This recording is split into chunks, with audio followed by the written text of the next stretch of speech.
Hi everyone, good morning. সবাই কেমন আছো? আশা করি সবাই ভালো আছো, আমিও ভালো আছি।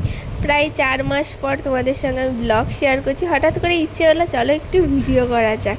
সকাল থেকে কারেন্ট নেই, তাই সকালের বাসি কাজকর্ম আমাকে কল পাম্প করে করতে হলো। আর আমাদের বাড়ির চারপাশটা দেখেছো কীরকম জঙ্গল।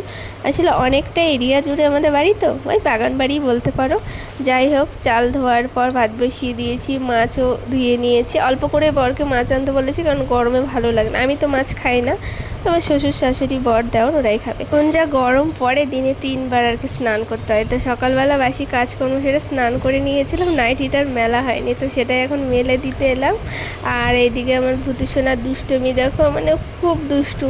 আমি যেখানেই যাব আমার পিছন পিছন যাবে, মানে সারাক্ষণ আমার ফলো করবে। যাই হোক, এরপরে দেখো আম তেল বানিয়েছিলাম, ওটা তো এখন রোদ খাওয়াতে হবে, তাই বাইরে রোদে দিয়ে দিলাম।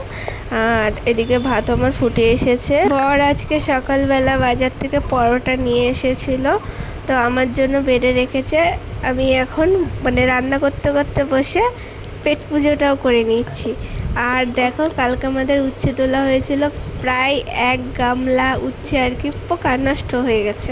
তো সেগুলো থেকে ফেলে দিতে সব কেমন লাগে না, তো বেছে বেছে কিছু আমার শাশুড়িমা বলেছে উচ্ছে আলু ভাজা করতে। এর মেনুতে আমি করব টক ডাল, উচ্ছে আলু ভাজা, পটল ভাজা, আর হচ্ছে মাছের ঝোল, ঝিঙে আলু দিয়ে মাছের ঝোল। তো আমি সেগুলো রান্না করতে করতে সমস্ত রেডি করে নিচ্ছিলাম। আর এইদিকে দেখো উচ্ছে আলু ভাজাটা হয়ে গেছে। এখন যা গরম পড়েছে না, সত্যি গরমে রান্না করা খুবই কষ্টের। যাই হোক, আমাদের যেহেতু বাগান বাড়ি, প্রচুর জ্বালানি, ওর জন্য দিনের বেলা কষ্ট করে হলেও কাঠেই রান্না করি। তো আমার জিরের গুঁড়োটা শেষ হয়ে গেছে, তাই আজকে আবার জিরের গুঁড়ো করে নিচ্ছি ভেজে, তারপরে মানে একবারে গুঁড়ো করে আমি রেখে দিই।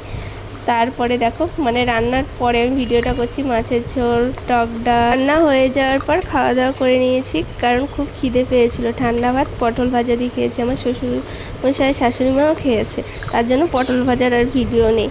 তারপরে একটু রেস্ট নিচ্ছিলাম, তো আমার পাশ দিয়ে কেলটু এসে এভাবে শুয়েছিল, তাই আমি আবার ঘুম থেকে উঠে ওর একটা ছোট্ট ভিডিও ক্লিপ নিলাম। মানে খুব কিউট ওরা। যাই হোক, এখন আমি ঘর দুয়ার মুছবো আর আমার সমস্ত আসবাবপত্রগুলো পরিষ্কার করব। প্রতিদিন এগুলো করতে হয়, মানে একদিনেই ধুলো ধুলো জমে যায় উপরে। তারপরে স্নান করা, পুজো দেওয়া এইসব করেছি, আর তখন আর ভালো লাগছিলো না, তো ভিডিও করিনি। এটা হচ্ছে বিকেলবেলা। বিকেলবেলা দেখো আমার ভূতু এত দুষ্টু, সবসময় ধলারে বিরক্ত করতে থাকে। এটা হচ্ছে কেলটার ছেলে মেয়ে, ভূতু আর ধলা।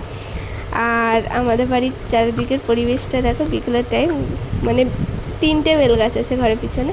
তো এখন নতুন পাতা বেরিয়েছে, তো সবুজ, খুব ভালো লাগে দেখতে।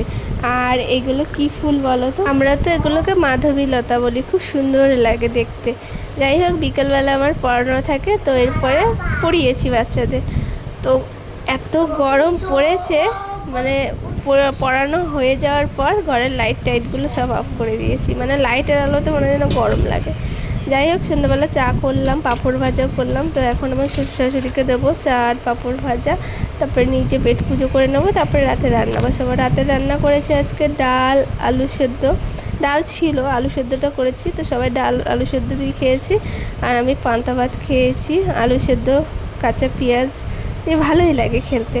তো এখন খাওয়া দাওয়া করার সময় বরকে কী যেন বলছিলাম, যাই হোক বরের সঙ্গে কথা বলতে বলতে খাওয়া দাওয়াগুলো করলাম। তো এই ছিল আজকে আমার সারা দিনের কাজকর্ম, মানে যেটাই বলতে পারো। তো তোমাদের কেমন লাগলো অবশ্যই জানিও। টাটা।